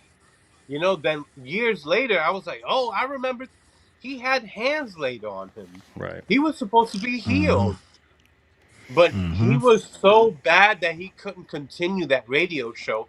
He was supposed to be healed by that time, but he couldn't continue the radio show in Philly. And he is very intelligent. He was doing radio before the ICGJC, you Right. So know? he used Right. his skills in that way. Well, you can see, again, in the live chat, you see how people's lives are affected. We're talking about people's health, their well-being, physically, spiritually, mentally, very significant. And that's why we do what we do. And that's why if you're a Christian, get involved in the mission of reaching out to Hebrew Israelites and do it in truth and boldness, but do it with compassion. And that's something I'm still working on to this day. Shout out to Roberto Sapia. He says, Pazi bien, y'all. Robert from Puerto Rico. So that's good. We got Northern Tribe in the house. And this is another Hebrew Israelite group. I've had him on the program before. He says, well, when you not well studied, these things happen. I guess he's saying, like, if you would believe in his stuff, then it wouldn't happen. You get It's that kind the, of it's the we thing. same just it's the same doctrine. we have to laugh at brothers like that, where because when you look at some of these other camps and all that, you can see a lot of their stuff. I mean, for them not to be understand that Jesus Christ was not born of the seed of Joseph. I mean, I just laugh at them dudes trying to teach me anything about. Right. So as you studied, it's like, brother, you guys can't even get past the virgin birth doctrine. What are we talking about? And we won't even go into your false 12 tribe sign. So I Right. just shake stuff like that off with these dudes. Well, it looks like Willie My knows the gentleman as one of my well. specialties one of my specialties is this false 10 tribes breakdown in Second Ezra chapter 13 verse Mm. 45, where you believe that the 10 tribes went through a country for a year and a half, and the same region is called Arsareth. They actually, if you believe, first of all, the book of Second Ezra, chapter 13, the whole book of Ezra's was written throughout different times. It wasn't written by one person. The Apocrypha is not as accurate as you want it to be. Hmm. But when you go into Second Ezra, chapter 13, verse 40 through 47, verse 49, the 10 tribes, if you believe what the scripture says, it's telling you that the 10 tribes went on foot through a country. They're going through a country. You cannot go through a country on ships for a year and a half and make it to the Americas, coming from Assyria, going through the Euphrates, or whatever you're trying to say. It doesn't make sense. Yeah, it doesn't So, add up. so that's one of the first things I figured out Shout out to my coming out of that. brother Answers in Music, another PR brother who stays there in Orlando as well. And Willie says that he used to call in to the ICGJC's Truth Radio show from ICGJ Philadelphia that they had years ago, but it's the first time I ever heard his voice. Interesting. Well, I got a couple more videos to play, but first I want to highlight Sam Sunshine's comment. You know, he is sarcastically making a good point, which is within the spectrum of what's called Christianity, we have a similar problem as far as some of the things you guys mentioned with the prosperity gospel. Real problem, real bad news, false teachers, and we got to fight that as well. And that's why brothers like Mike Winger and brothers like that do real good work in that area. Now, give me a second to line up this other video. It'll probably take a second for me to log it on because it's going to probably be playing the previous video. But if you One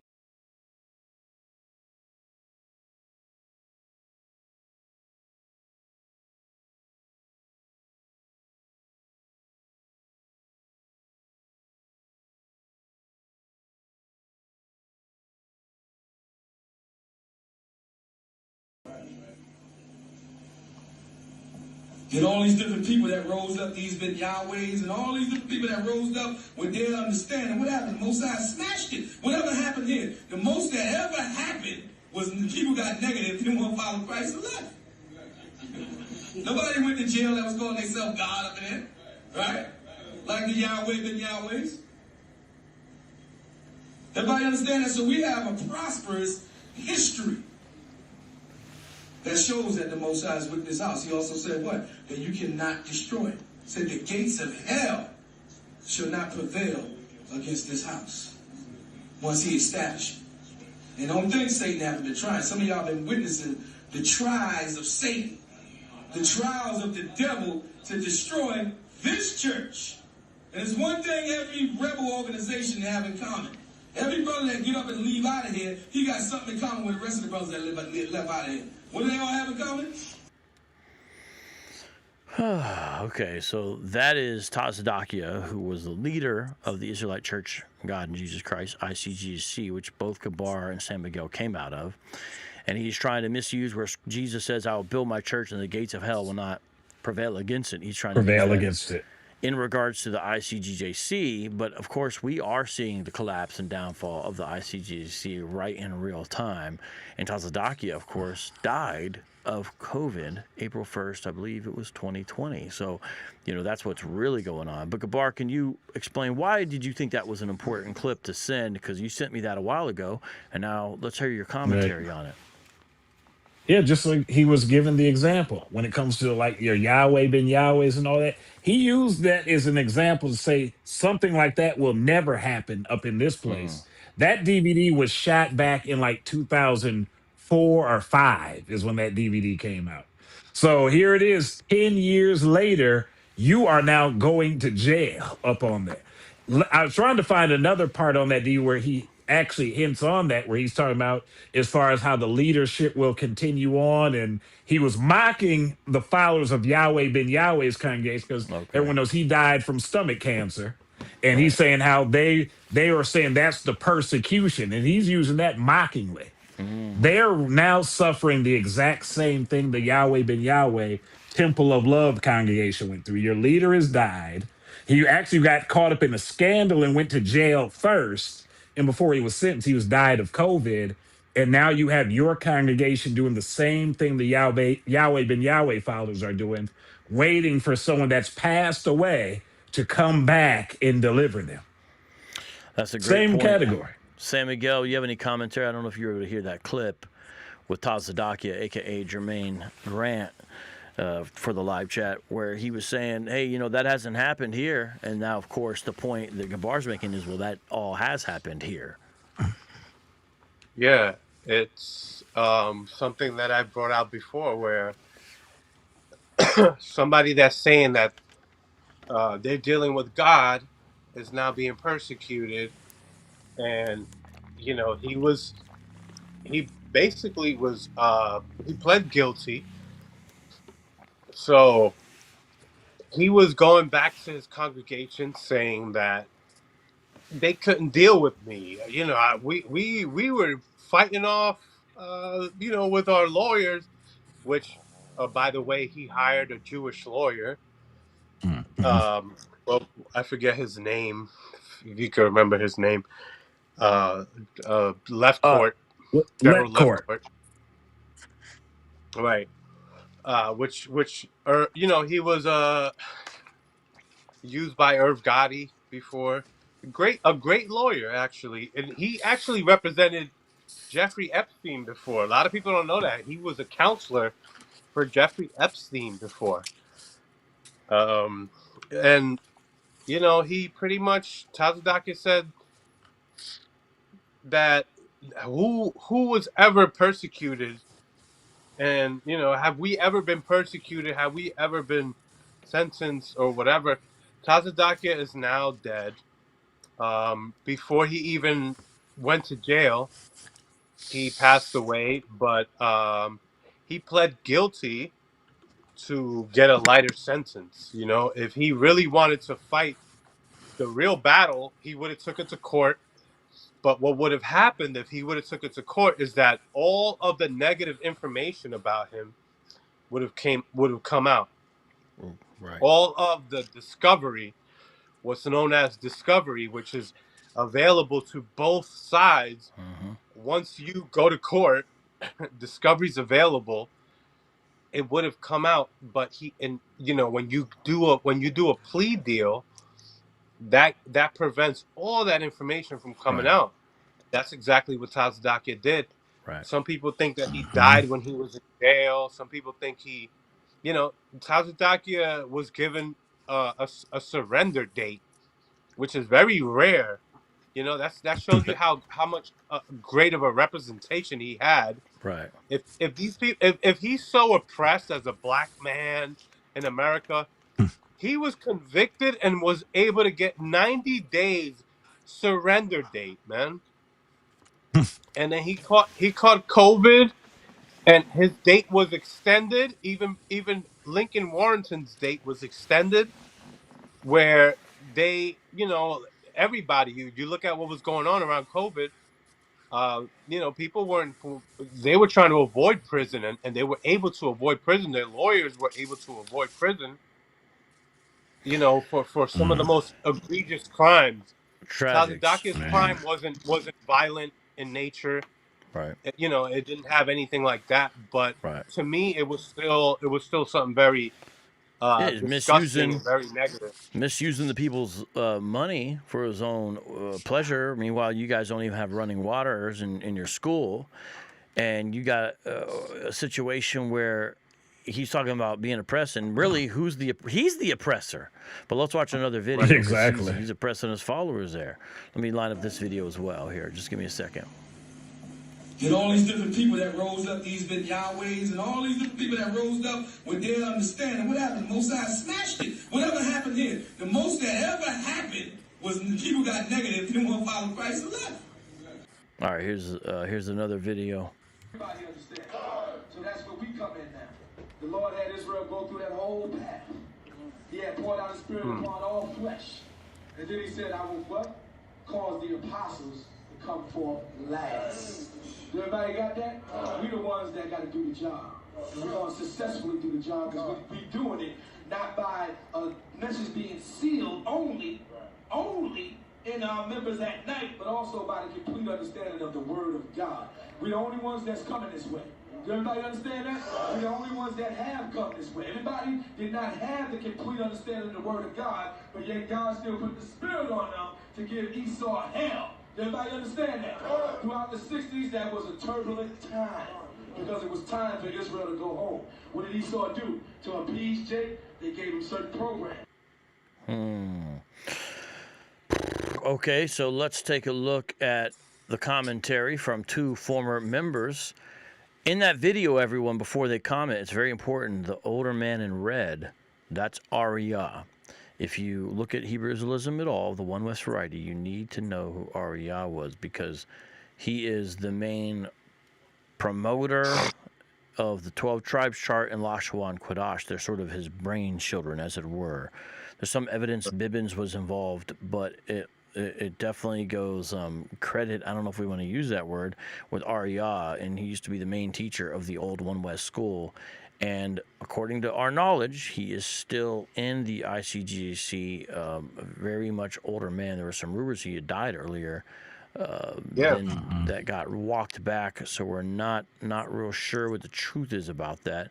But Gabar and War, you played that clip of Tazadakia saying that. Why that clip? What's significant to that? Yeah. He bring out a lot up in that Can I one. say this? Can I say this, brother? Real quick. I think that video is very important because Hazadaki is trying to say that these are not the times when we're going to be crucified. Peter was crucified upside down. You know, this is a different time. Right. He saved the apostles. He saved us for last. There's a reason why he brought up that scripture.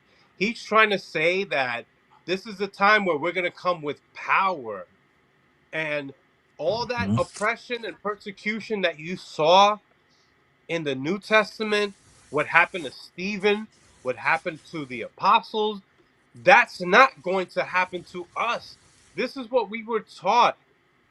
But all of a sudden now, when they were taken to court, that whole story changed later on. Right. What you're showing, Vocab, was the last days of 1 West 125th Street.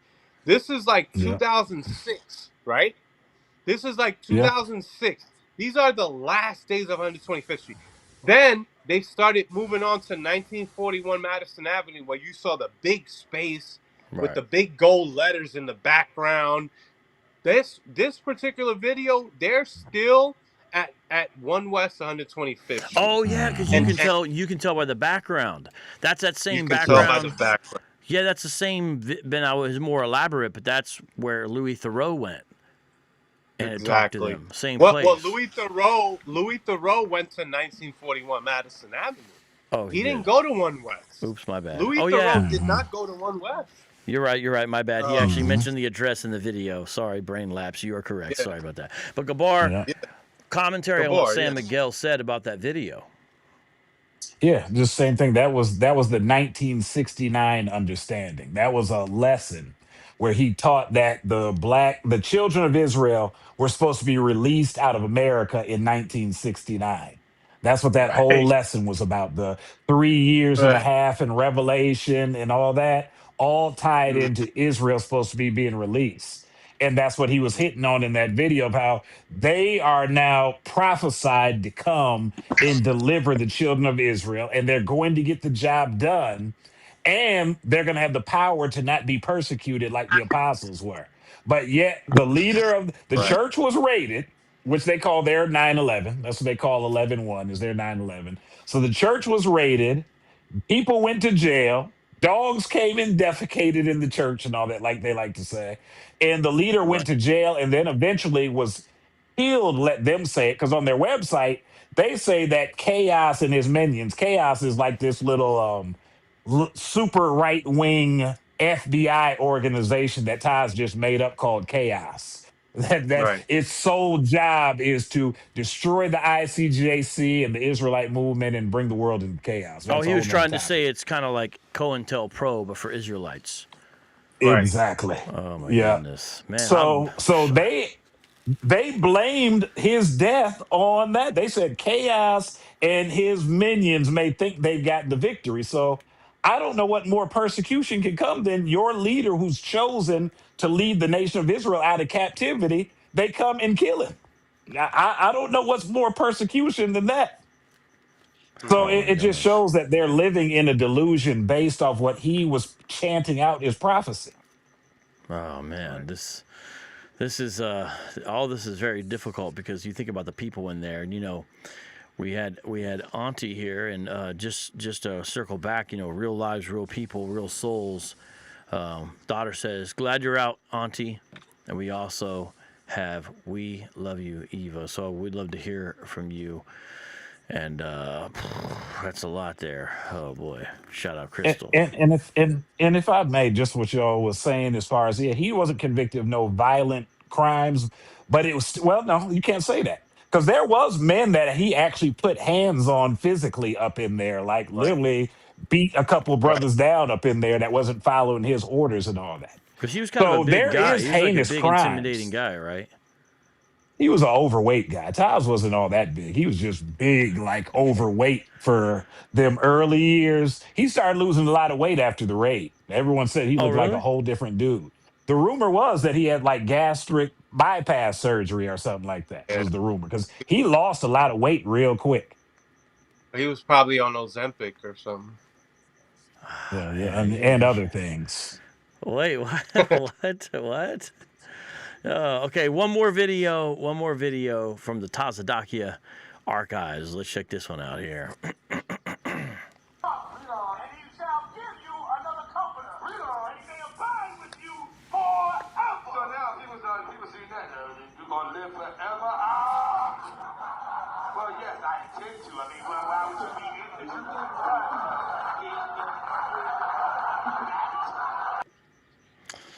Now, that one should be, if anyone's following, that one should be rather obvious why you shared that one. We're going to play it one more time in case you guys didn't hear it. It's a very short clip, only 18 seconds, and then we'll talk about it. And he shall give you another comforter. And he may abide with you forever. So now people see that.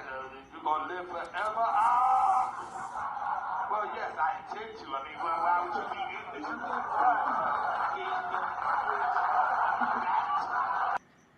Oh, my goodness. I never knew he said he Bold intended claim. to live forever. Tell us about that clip, Gabar, there.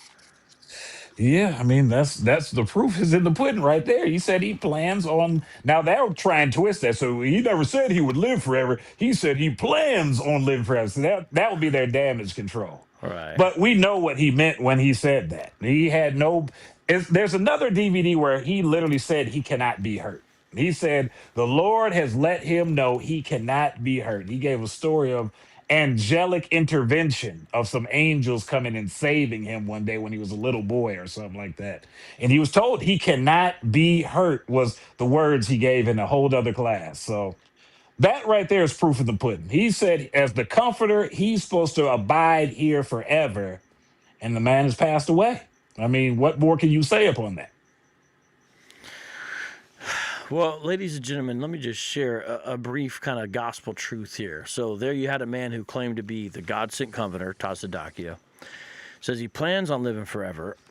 And you heard people in the video like laughing and like it was like he was speaking some kind of facts going right along with it. Hmm. But when you open up the scripture, you go to the book of Hebrews and you go to chapter 7 of the book of Hebrews. I want to share one thing. It's talking about Jesus Christ, and now he is our high priest. And by that, it doesn't mean that he was a Levite, because Hebrews makes the point that he wasn't a Levite, because under Old Testament law, to be a priest in the strictest sense, you'd have to be a Levite. It's making a point that he's a priest in the sense that he intercedes with a sacrificial offering on behalf of his people. Now, in this case, the offering is he himself, as he offers on the cross. And listen to what this says. And this is clearer still. This is Hebrews 7:15. If another priest arises according to the likeness of Melchizedek, and by that it means he doesn't have a beginning. That's what it means by that if you read the whole chapter. Who has become a priest, not on the basis of a law of physical requirement, but according to the power of an indestructible life. Jesus Christ has an indestructible life. And I want to make the point because you have these leaders and they'll come and they try to stand between you and God, but Jesus comes and he's an intercessor,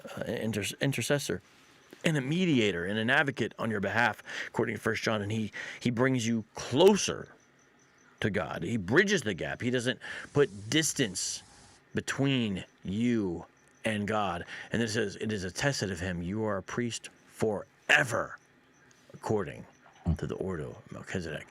Forever. Isn't that good?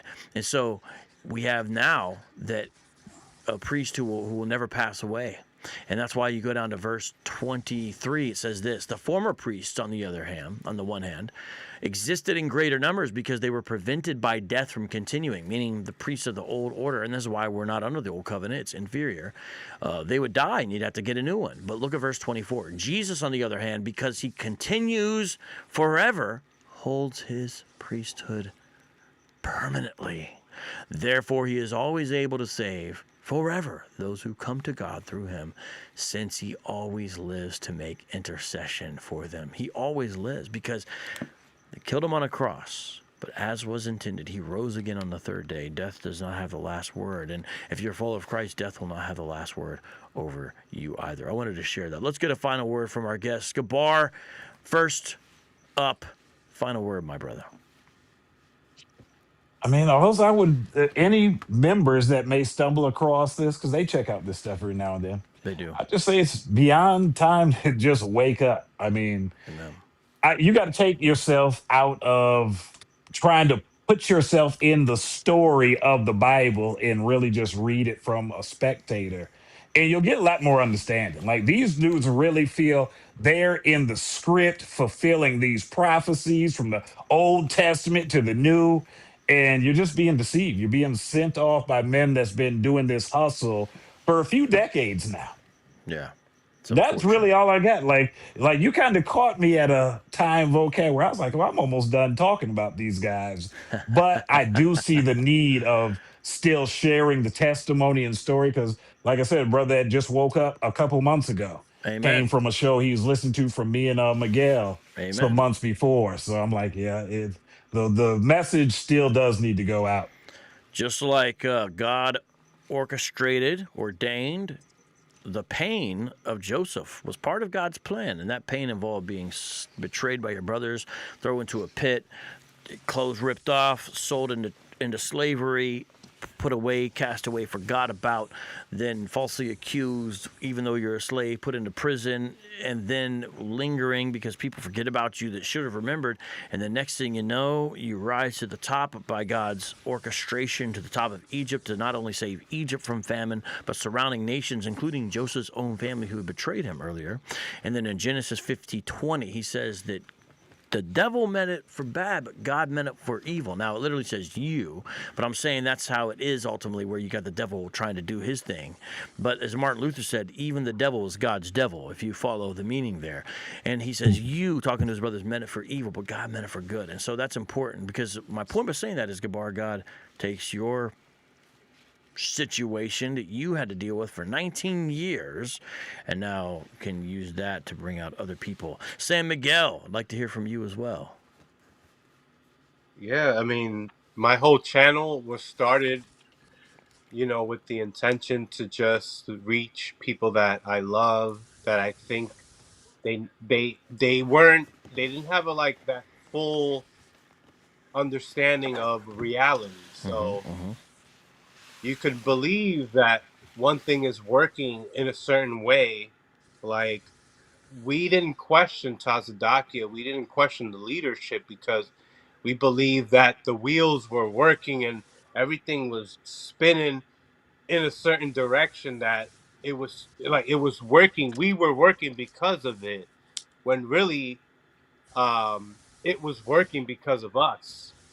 You know, we were the ones making everything work, and they were making it seem as if, you know, what we were doing was on a higher level than what was actually happening, Right. and really it was just our own will. It was, we were deceived, and it was a great story. I mean, it's the victim story. It's the classic democratic, you're a victim and we're here to help you. It's Right. very similar to this, vocab, and I hate to bring it to politics, but it's like I can't help but notice that part of growing, you know, growing up in New York City. You constantly hear that talk, and to throw God on top of that, to throw religion and the purpose that God will bring to somebody's life over just, oh, it's just political. It's like, you know, like some political, so what? But now you're talking about God, and I grew up a Catholic, you know, being Dominican. I was raised in New York City, so I had that Catholicism at home, but in the streets, it was, you know, white man's the devil, and this religion is was meant to oppress us, and Christianity was, you know, like that's how you subjugate the black man. They use Christian. All of that was constantly told to us, vocab, and you Right. know, like, and they'll tell me that, but look at me. Come to find out, I'm mostly white. I'm mostly European. So when does the father seed doctrine actually, how does that make any sense? A lot of Mhm. what they'll tell you is based on that doctrine. Right. But didn't Moab and Ammon have the same father? Yeah. Lot? How did that become two different nations, but they have the same father? So your Yeah. father Lots of seed doctrine falls apart. yeah. It falls apart right there. So if you have made it this far to this program with these two amazing guests, shout out to Gabar and San Miguel.